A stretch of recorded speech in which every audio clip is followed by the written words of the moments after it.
schizophrenic. It's not use of the truth of the matter asserted. If he said that Taylor Swift broke in my house, nobody is saying that Taylor Swift broke in his house. It's to show his mental state and then the effect that would have on the evaluation. And that's why I said, not only that, it's a 703 issue, mentioned foundation, which I don't believe has been established yet. Can, but that, But is it self-authenticating since he's on the video? I think he probably is, but I think the more important thing is under 703, there's going to be disclosure to the jury,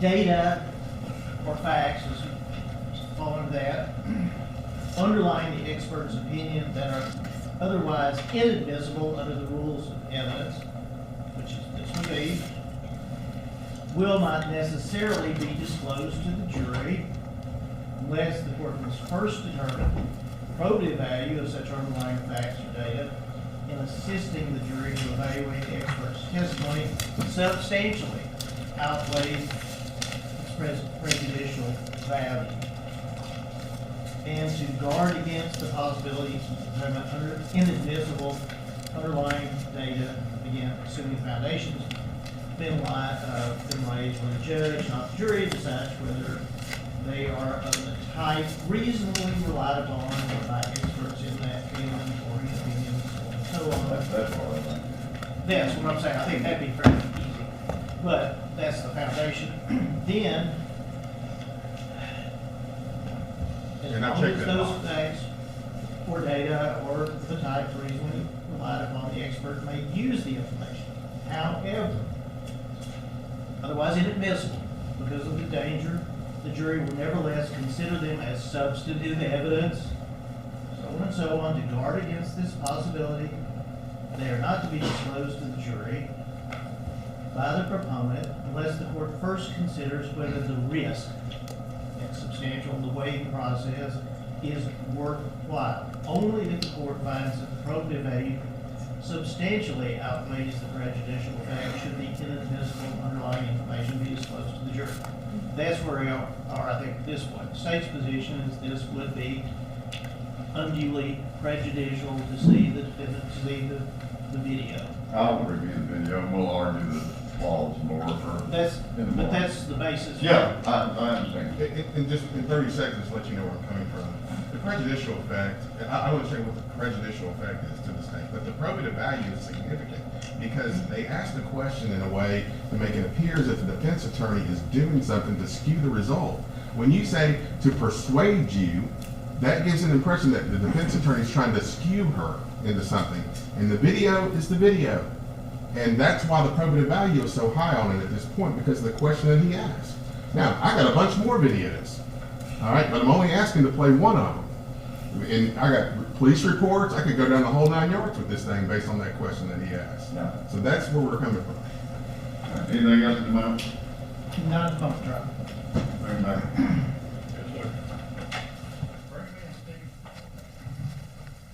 Be just like Deputy London.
Dr. Wood, my question before we took the brief break was whether Travis Reinking told you in your interview that the voice of God was Morgan Freeman's. No, I believe that was in the journal only. Okay. So when you're saying that you asked him follow-up questions about the voice, it was not because you had heard him say Morgan Freeman. Right. It's just a standard procedure in getting an account of an incident to ask follow-up questions like, tell me more about the voice. What did it say? What did it sound like? That kind of stuff. Right. Okay. So back to my very initial question. As he's written here, that the voice, that the command, the voice that gave him the command was Morgan Freeman's, did that give you any pause? I did think it was unusual, yes. Okay. Now, with regard to the commands that he received from God, those shifted frequently as you spoke with him, did they not? I don't recall that. Okay. Well, I think we've already kind of hit one topic. He didn't tell you that God spoke in the voice of Morgan Freeman, but he wrote that God spoke in the voice of Morgan Freeman. That is not consistent. Sure. He also said it wasn't actually an audible voice. Yeah, at different times he said it was like a voice, not an audible voice. It was more of a command. Yeah. More of a command? Yeah, so he described that, sometimes the way he characterized it is when you have a relationship with God, sometimes you sort of feel compelled to do things or pushed to do things or feel this direction or hear this direction that he was characterizing as a voice or an order, but was sort of situating it in that way. It sounds like you're describing just a thought, like he thought he should do something. It could be, yeah. Okay. It's similar. And he was not consistent with you when he described what God had commanded him to do exactly. I don't recall inconsistencies in that regard. Well, didn't he tell you that God had commanded him to shoot only 3 people? Well, he said, now I might be mixing it up, but I remember the direction mentioning 3 people, but I don't remember exactly what the word he said. Okay. Well, but that was also mentioned in the journal. Right.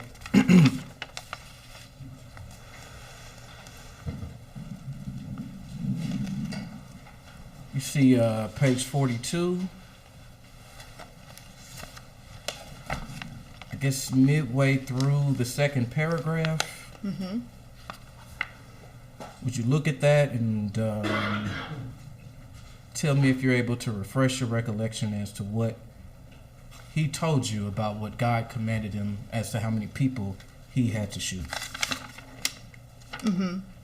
Yeah, it says you only have to shoot 3 people. Right. And actually, if you go a little bit further, he also told you that God didn't even make it clear that he had to kill people. Well, he said that he later considered it and said, there's other meanings of shoot. He could have meant shoot a camera and take pictures of them, or shoot a paintball gun, and clarified, these are not things that I thought about until afterward, but it's possible I misinterpreted it. Okay, so there's 2 parts there. One, as he's telling you about what he did, he is expressing that he had some doubts about the clarity of God's command to him, right? Yes, that's why I talked about him feeling very conflicted about this, wanting to make sure. I don't want to do this if it's wrong. I want to make sure this is what I'm supposed to do. And also that he thought he could have just used a paintball gun. After the fact, he said, that's not something I considered at the time, but maybe I could have done that instead. Or a camera. He said it's possible he meant shoot with a camera. Obviously, if Travis Reinking had taken his camera to the Waffle House, we wouldn't have anybody dead today, would we? We would not be here today. That's exactly right. Right. So he, as he expressed to you the command from God, couldn't even tell you when you say it was clear, that it was clear to him. Well, I think that what you're pulling out is his expressing this doubt. I think from the beginning he had doubt about Is this possibly what he's asking me to do? Is this really what I'm being asked to do? And I think the whole process of him sort of grappling with this and finding the messages and getting the authentication and the confirmation that that's what he's supposed to do really reflects that. I think that after the fact, he did some pondering, some considering, maybe it meant something different. That's not uncommon. People oftentimes reflect back on what they've done and could have done differently. I don't think that's unusual or inconsistent at all for him to think about that. Okay, so Travis Reinking is aware that he is committing criminal actions before, that he's going to punish them and that he's going to inflict pain and suffering before he gets to the Waffle House. Then after he leaves the Waffle House, he is reflecting and believes that potentially he has committed immoral acts that are illegal and that he shouldn't have done, but only at the moment that he is killing these people does he not know it's wrong. Is that what you're telling us? He does not perceive these actions as illegal. He has consistently conceptualized this as self-defense. And in his mind, which is why he provided the journal that characterized this as self-defense and wanted me to provide it to the judge and say, this is the basis for this. This is self-defense. He believed in his mind that there was no way that anyone who heard about this happening could possibly convict him because it was self-defense. And in that same paragraph that I was asking you to look at, there is a line there in which he told you that he felt like handing them a gun for them to defend themselves, end quote. That's what he told you. Correct. Before that, he was saying it felt wrong for me to have a weapon and them not. However, I'd been the target of this persecution. They'd had these extremely sophisticated weapons for so long. And then after that, he goes on to say, what was I supposed to do? I don't have a prison to detain them.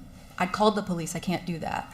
And so that was sort of his reasoning in that moment. That is something that he said, but I think you have to consider it within all of the information. Right. It is something that he said, what you're saying is he told you he wanted to arm these innocent people because what he was doing, so that they could defend themselves against him, but he was acting in self-defense. Again, he does not perceive them as innocent people. He perceived these as targets, the agents who were furthering this persecution of him by which he was protecting himself.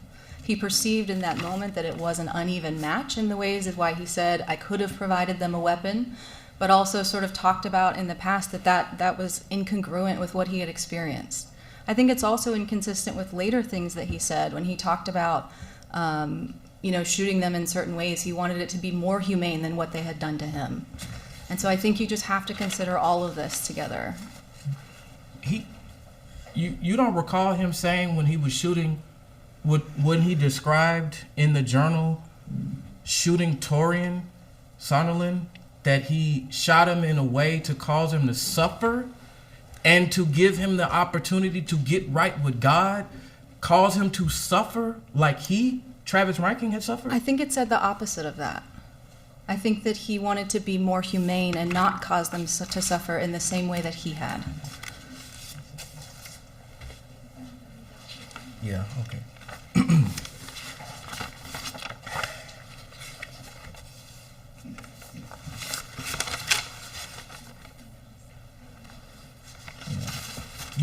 You talked about,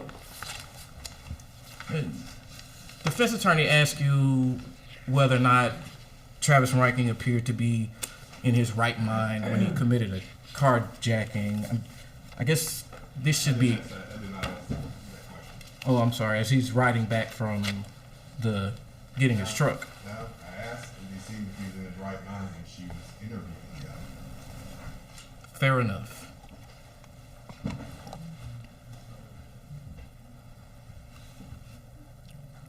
When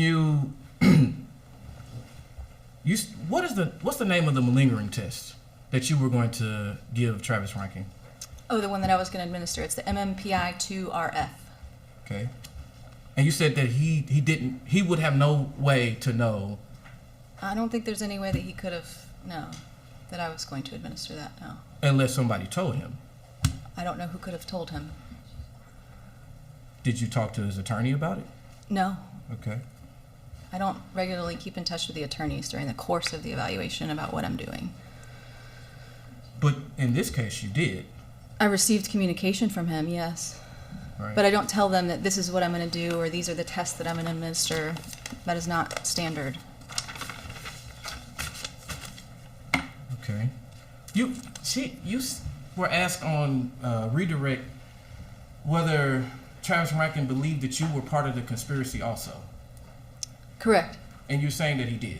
There was a comment that he made, I believe it was in the Journal, and I know he said it to his attorney, about there was something that I did, I think it was with my tongue or with my mouth during the interview, that he recalled, I think his sister doing a long time ago, and mentioned that he had concerns that I was sort of, that maybe linked me to this larger conspiracy. Yes. And you just said, or something he told his attorney, as that was consistent with you being a part of the conspiracy. So you're telling us in your testimony that he is that you are in communication with his attorney at that time. That was in the documents that he provided to me. But I Okay. believe it was also written in the Journal. All right, fair enough. And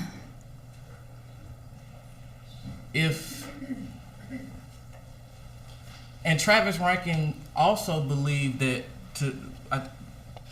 the conspiracy was even bigger or broader, right? There were other individuals, not just these Waffle House people who might have been a part of it. The Correct. people who were in the Waffle House, rather. Correct. But when he was finally arrested, he completely complied.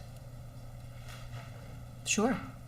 I mean, if you had been listening to the testimony over the last 2 days, you would have heard that there was an instance where he had to go to the hospital and have a catheter stuck up the urethra of his penis. Wasn't a very pleasant experience, as it appeared from the witness describing it. And they said he never once attempted to not comply.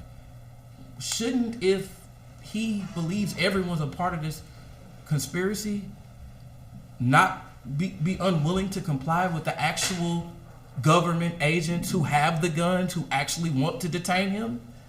It's possible, yeah. But he's consistently been described as calm and cooperative throughout all the records that I've read, all the interactions with him, with the exception of these few times when the police responded, the offense itself. But that's his typical presentation. Yeah, and except for April 22nd, 2018, at about 3:20 in the morning, in which he is absolutely not calm, cooperative, or Sure. or tranquil or peaceful or anything. Objection, which is what she said. That's that.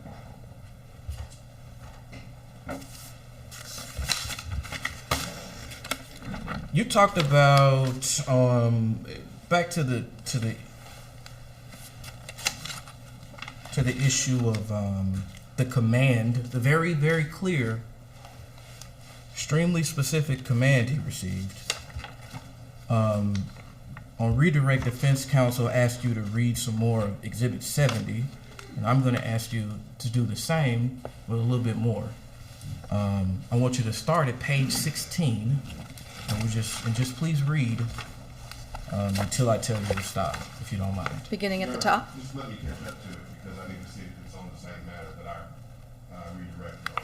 So I'm not sure if it's the same matter or a different issue. We're on page 16. On the same page, so that's a decent start. It's not, that was 14 that you read. I thought it was 16. No, it's 14, because they referenced 13 in the next page. Well, he went into 15 also, and he's continuing Just to. checking, point out to him where you're going to be reading from, see.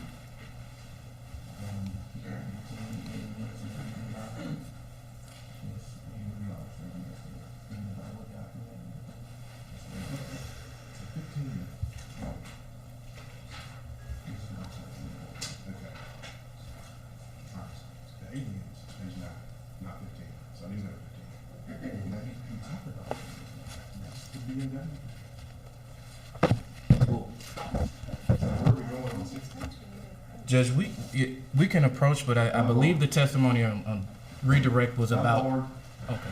you see that we need to approach, so please do so. All right, you made it.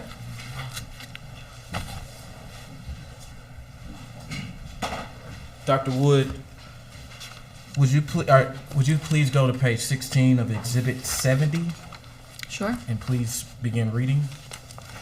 I had even told them about what I had planned on since I had spoken it in my apartment so that they could hear me. Your Honor, if I may, that's not what the court referenced.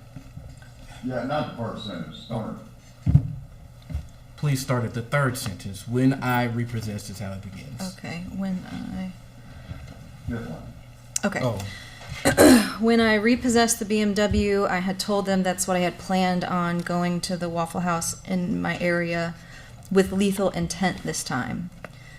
The one where I assumed they put actual bullshit in my food south of my apartment at the location. Then I planned on visiting the one to my house to the north. That was much closer. I said, if they value their lives, they will close up for the night before I get there.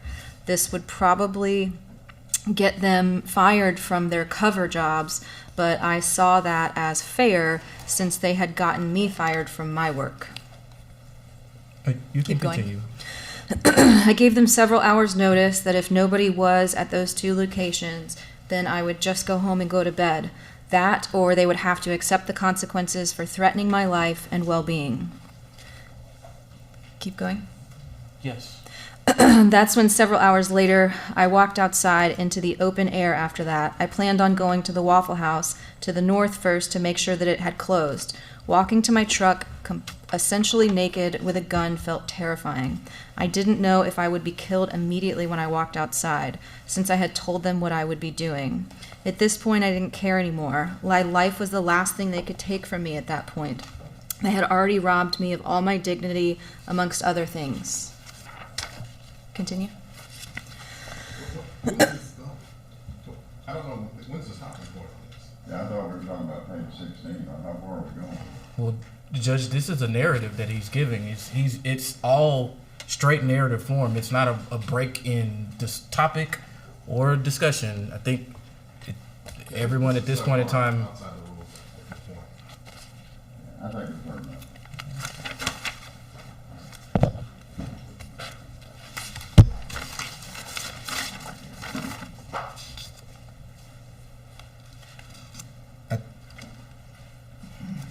Sorry, Judge. One second.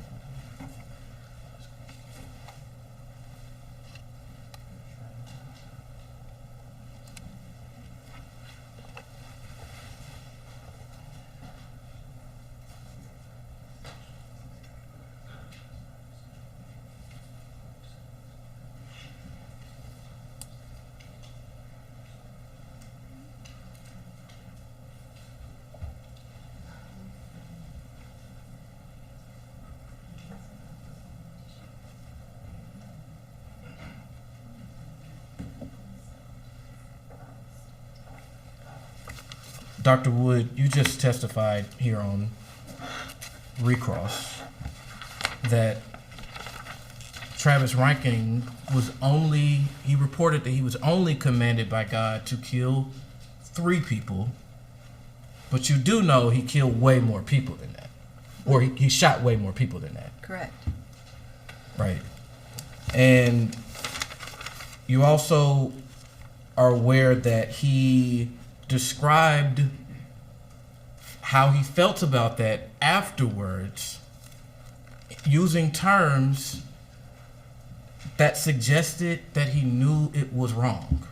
You described feeling unclean and unholy, yes. Those are my questions. Anything else?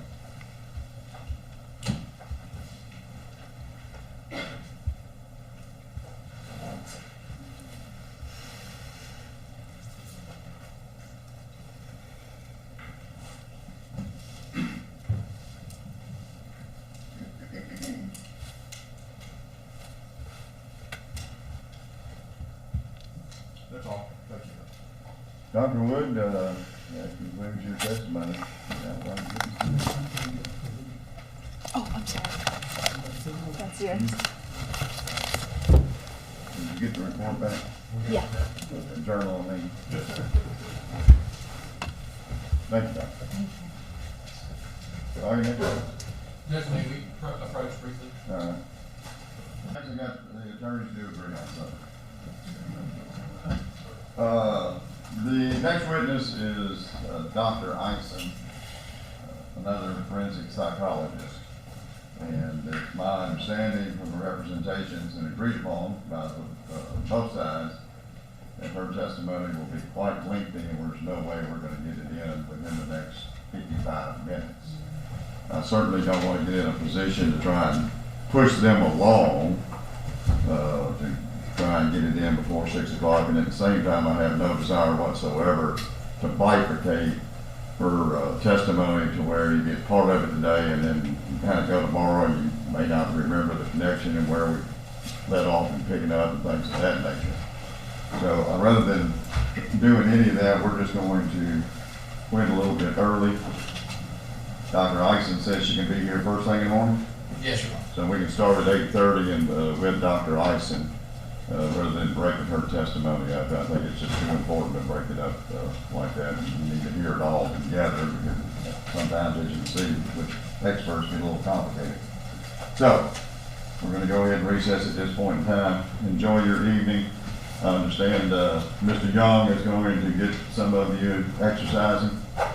He walks about 8 miles a day, so I hope you enjoy your long walk in this bad weather, but maybe that's a may. Enjoy your evening. And I'm going to tell my staff, keep away from any news or any thoughts. Do not discuss anything about the case. And I know you don't have any ability to do any independent investigation, so just enjoy your evening. We'll see you back here in the morning.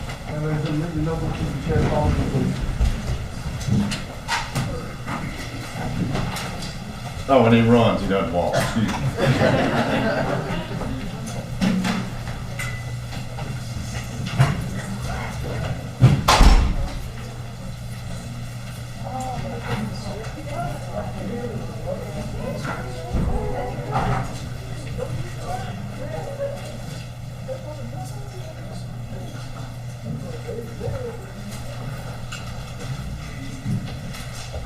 Anything else to see?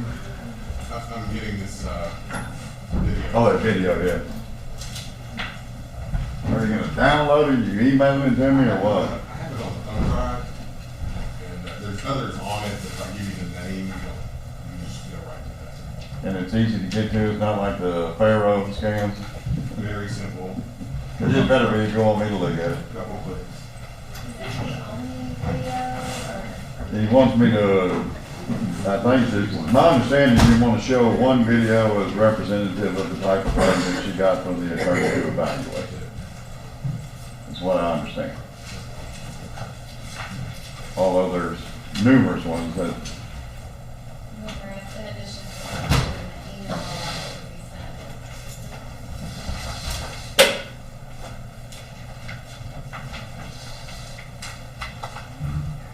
and would you be sure that the state knows which one you're sending to me so that they can review that same one?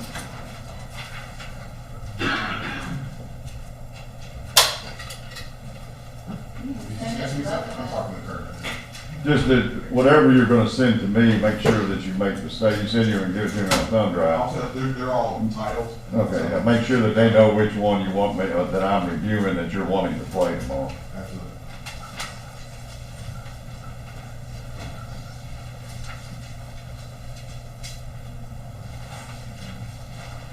Have her bring out the jury instruction.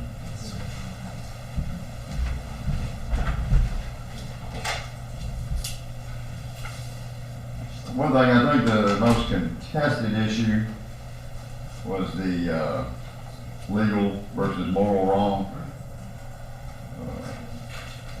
What idea?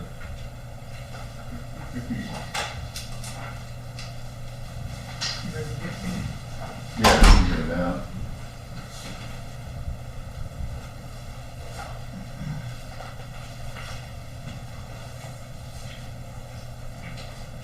I just kind of incorporated into the second element at the bottom of page 24. It's much shortened.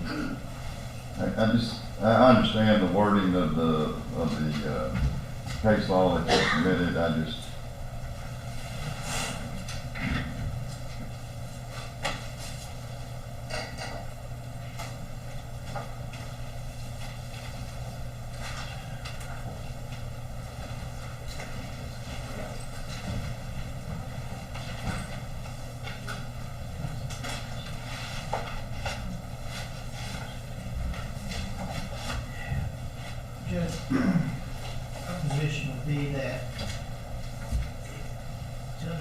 what he was doing was legally or morally wrong, that without saying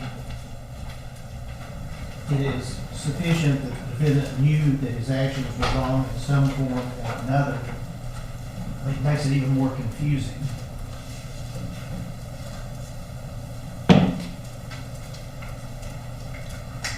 Let me look at that. That was the language that kind of, personally, I just kind of didn't like it too much. I thought it was kind of vague and wide open and almost as a, but I will look at it further.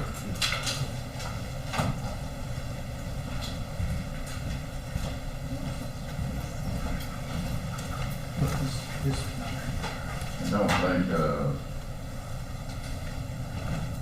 oh, and as far as the expert testimony and the hearsay and that type of thing, you know, I excluded from the hearsay of the expert is their personal observations. But in reality, when the state admits those journals and things of this nature,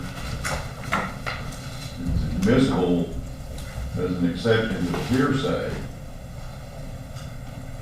and she can consider it at whatever level. I think the jury can consider it at whatever level they want, can they?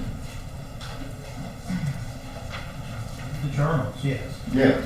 Yes. So I need to reword that somewhat to account for the fact that if it's a statement that was admitted made by Mr. Reinking, it doesn't fall under that inadmissible hearsay type thing, but it can only be considered as a basis for her opinion. Yeah, I agree. We could almost say, And that's not what I have right now, that's my point. It wasn't until you introduced those journals and everything that I realized, well, whoa, wait a minute. This is admissible hearsay. yes, And it isn't limited just for the purposes of what she relied upon in forming her opinion. yeah, I need to reword Yes. that is all I'm saying. which could be something like, in, which does not include Exhibit 70 or Exhibit 70. But you I'm get just into gonna that kind too of much. say what they personally observed or statements made by Mr. Reinking, either in written or oral form, something to that effect.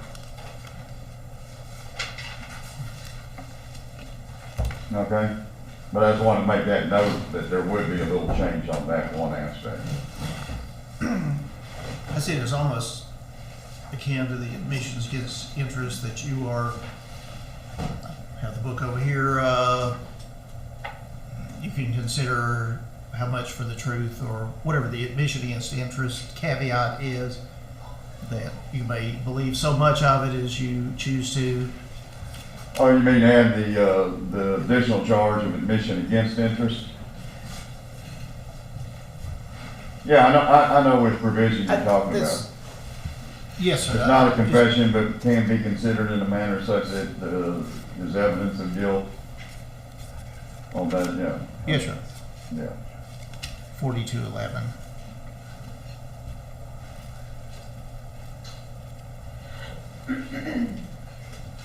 Yeah, I'll think about that. I mean, it has been introduced, and there are some statements that certainly could be interpreted as being against interest. So I will probably add that in. The sentence I was thinking about is, if you decide the statement was made by the defendant, you must judge the truth of the facts stated, so on and so on. Right. Yeah, I'll probably just incorporate that into this caveat as to the other information that's inadmissible as a general rule. Okay. And I I'll see- incorporate some of the language from that. And I see for the, just for the record, that not including anything below second degree murder on lesser for felony murder, and the state. I did that. The state agrees with that. Oh, okay. Y'all have anything else, send me an email tonight.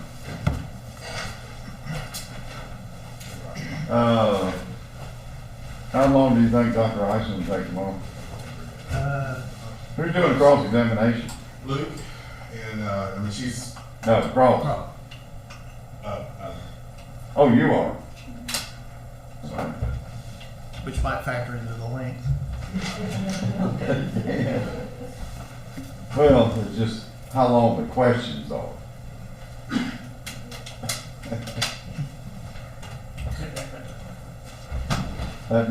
Y'all have an estimate between the two of them?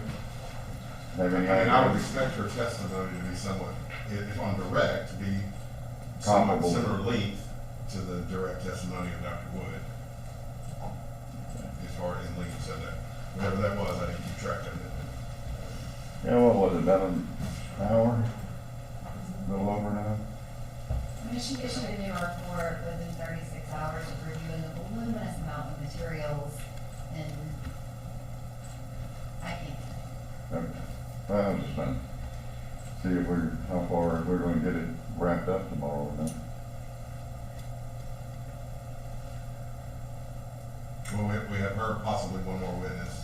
Who is the other possible witness? Because there's a lot of other people listed that, A man named Gene Fletterer.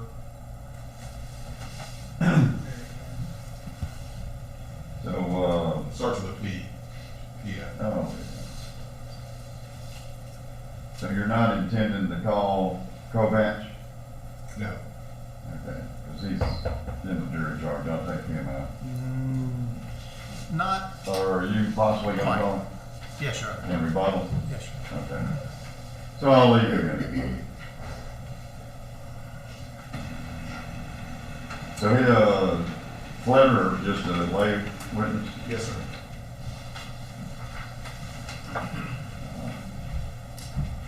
All right. Judge, we're expecting to have more than one rebuttal witness at this time.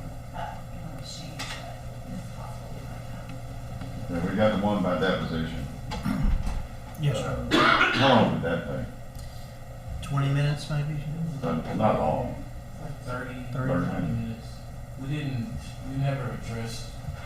what- I got the underlying parts that is being contested, and that's primarily towards the end of the deposition. Mr. Bruno provided me a copy of that. Yes, Sure, it was right. Yes. Oh, all right. Yeah.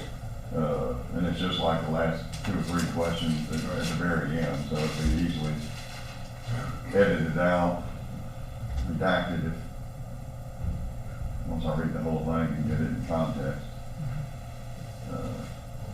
So you got that, possibly Kovacs. Anybody else? So, Few. Oh, you got more, okay. I think we have maybe 8. Oh, that makes. All right. We're not going Hmm? We're not going Yeah. This takes it, all right. Now I'm getting a better feel for tomorrow. You cancel some of those topics, Mr.? You what? Might need to cancel some of those topics. No, I'm still thinking about Wednesday. I'm being optimistic. Okay. All right, I'll see y'all in the morning. Board's adjourned.